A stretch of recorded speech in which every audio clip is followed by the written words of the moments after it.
Can you relate to this? It was that magical day in music class when you first learned about the time signature. The definition? As old as time. Most books start with 4/4, and the definition is that there are 4 beats in each measure, and the quarter note gets the beat. But then we never really hear about that quarter note gets the beat part ever again. We'll talk about the beats per measure a lot, but then pretty much forget about the bottom number, because the way music is traditionally taught, that number does not change for years. And finally, we see this time signature, and it's like the time-space continuum has been disrupted, our universe has exploded, and we realize that we really never had any idea what that number meant to begin with. That's why in this video, we're presenting the ultimate guide to time signatures, your companion to finally learning how time signatures work once and for all. By the end of this video, you'll have a basic understanding of this time signature, and even odd ones like this. If you're new here, welcome. My name's Jonathan, and here at the South Shore Piano School, we're all about taking the complicated topics of learning the piano, music theory, and beyond, and making it simple and accessible to make your journey more fun and enjoyable. Now, before we dig in, there's an important concept we have to start with, and that's called the rhythm tree. Rhythm tree is a diagram that shows us how the different types of notes relate to each other rhythmically.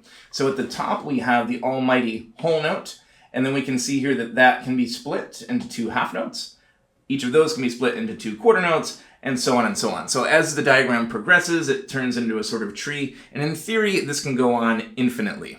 Now, it's really important to note that no matter what our time signature is, this relationship between different types of notes will stay the same. And then the bottom number of the time signature basically tells us which type of note is going to equal 1. And most of the time at the beginning of our piano journey, that's a 4, which tells us that the quarter note equals 1 beat. And then because a quarter note equals 1 beat, that means a half note equals 2, whole note equals 4, eighth note equals half, so on and so forth. And it's important to note that the types of notes, whole notes, half notes, quarter notes, it's not based on their value, it's based on how much of a whole note it takes up. So a half note is half of a whole note, a quarter note is a quarter of a whole note, an eighth note is an eighth of a whole note. That stays the same no matter what the time signature is. So how do we tell which kind of note equals 1 just from a number at the bottom of the time signature? I find the easiest way to think of the bottom number of the time signature is as a fraction with a 1 on the top. So if we have a 4 with a 1 on top, we know this is a quarter, therefore the quarter note will equal 1 beat. But different kinds of notes can also equal 1. But now, what if a different kind of note gets the beat? For example, 6/8 time. Let's discuss this time signature.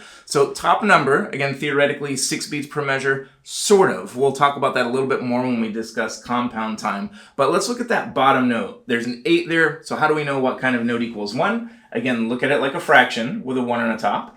We call that an eighth, therefore the eighth note will get 1 beat, but remember that relationship between the levels stay the same. So if the eighth note gets 1 beat, that means a quarter note will get double that, 2 beats, and then we won't really see this in 6/8 time, but a half note would get 4 beats, a whole note would get 8 beats. Again, we're really not gonna see that in this time signature. If we went down to the bottom level, 16th note gets half a beat. And then in this kind of time signature, it's also important to remember your dotted rhythms. That adds another element to this. And just a recap that a dotted rhythm, it means that you're going to take the value of the note the dot's in front of. In this case, in this time signature, a quarter note gets 2 beats.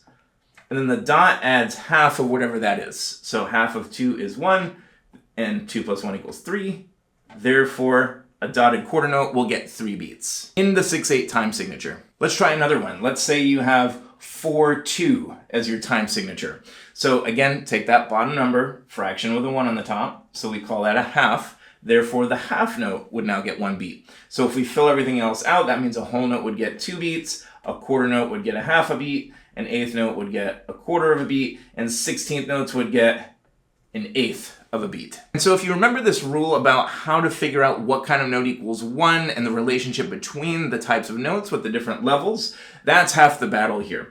And that's why we will never see a time signature that's something like 4/7 or something like that, because there's no such thing as a 7th note. By the way, if you're enjoying this video, please hit the subscribe button and the notification bell so that you're the first to receive our latest content, tutorials, tips, and tricks at the piano. Let's take a look at this in practice now with some different rhythms. The basic 4/4 time I think most people are familiar with. You have 4 beats per measure, quarter note gets the beat, so a simple rhythm might be quarter note, half note, whole note. So that would just be 1, 2, 3, 4, 1, 2, 3, 4. Quarter note gets the beat, 1 beat, 1 beat, half note gets 2 beats, that's 3, 4. Then the whole note gets 4 beats, so that'll be 1, 2, 3, 4. Now let's look at an example in 6/8 time, and this is the point where we're going to talk about compound meter. Because yes, there are 6/8 notes per measure, but we're actually going to feel this as 2 beats rather than 6. I'll show you what I mean.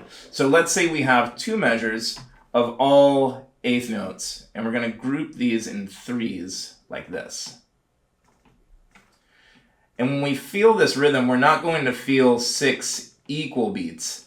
In other words, I'm just going to play a key on the piano. We're not going to think 1, 2, 3, 4, 5, 6, where everything's getting equal weight, but rather we're going to feel 2 big beats of 3 more like this. 1, 2, 3, 4, 5, 6. 1, 2, 3, 4, 5, 6. Whenever you can divide the top number by 3 evenly, that's what we call a triple meter, and we want to feel that in compound time, where we're feeling those big 1, 2, 3, 1, 2, 3 beats rather than 1, 2, 3, 1, 2, 3. Here's another 6/8 example to show you the relationships between the types of notes. So again, the eighth note is getting the pulse, so that means that the quarter note gets 2, so that's 1, 2. Eighth note gets 1, so that's 3. Quarter note gets 2, so that's 4, 5. Eighth note gets 6. And then remember, our dotted quarter note is going to get 3, so that'll be 1, 2, 3, and then 4, 5, 6. But again, we're trying to feel this in 2 big beats of 3. So that would be 1, 2, 3, 4, 5, 6. 1, 2, 3, 4, 5, 6. We don't see this very often, but just so you can see how it works, let's say we have a 4/2 time signature. Again, we'll just do a 2-measure example. And if you're in 4/4 land for a while, this will look quite odd, but just remember what kind of note equals 1 and how everything relates to that. And then we could theoretically have this, and that. And again, if you're in 4/4 land, this is going to look very strange, but if the half note equals 1 beat, that's 1. There's beat 2. Whole note, that's 3, 4. 2 eighth notes, 2 quarter notes, which would be felt like eighth notes in 4/4 time, but in 4/2 time, those get half a beat, so that would be 1 and half note gets 1 beat, and then a whole note, that would get 3, 4. So that would go 1, 2, 3, 4, 1 and 2, 3, 4. And then let's talk about odd meters, because you can have time signatures where the top number is an odd number. So let's take 5/8 as an example. So when you have an odd time signature, you're still actually going to feel this as 2 beats, kind of like with 6/8, but these 2 beats are going to be a little uneven. So in the case of 5/8, it could be grouped like this. You could have 2 and 3.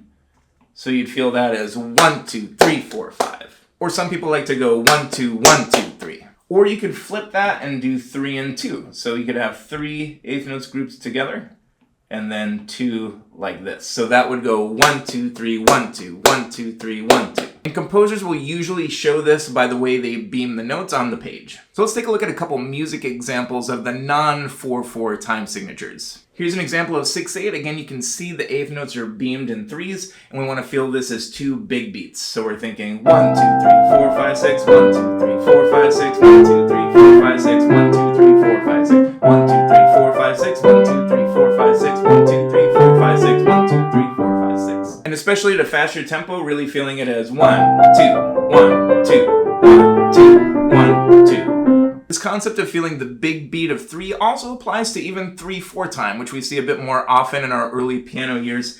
For example, this German dance in D major, we want to feel this as a 1, 2, 3, 1, 2, 3, 1, 2, 3, 1, 2, 3, 1, 2, 3, 1, 2, 3, 1, 2, 3, 1, 2, 3. As opposed to 1, 2, 3, 1, 2, 3, 1. That's the magic of compound time. And here's an example of 5/8 time. Remember, this is 2 bigger beats, but they're a little bit uneven. And we want to take a look at the eighth notes, how those are beamed, to figure out if it's 3 plus 2 or 2 plus 3. In this case, it'll be 2 plus 3. So we would feel that as 1, 2, 1, 2, 3, 1, 2, 1, 2, 3, or 1, 2, 3, 4, 5, 1, 2, 3, 4, 5. And taking a closer look, this piece actually flips mid-piece a little bit. So it'll go 1, 2, 1, 2, 3, 1, 2, 1, 2, 3, 1, 2, 3, 1, 2, 1, 2, 3, 1, 2. Now that you have a better understanding of time signatures, remember there's another element to this, because in addition to rhythm and time signatures, we also have tonalities and harmonies. And if this concept of being in a major or minor scale has also eluded you, I'd invite you to check out this video right here. I'll see you over there.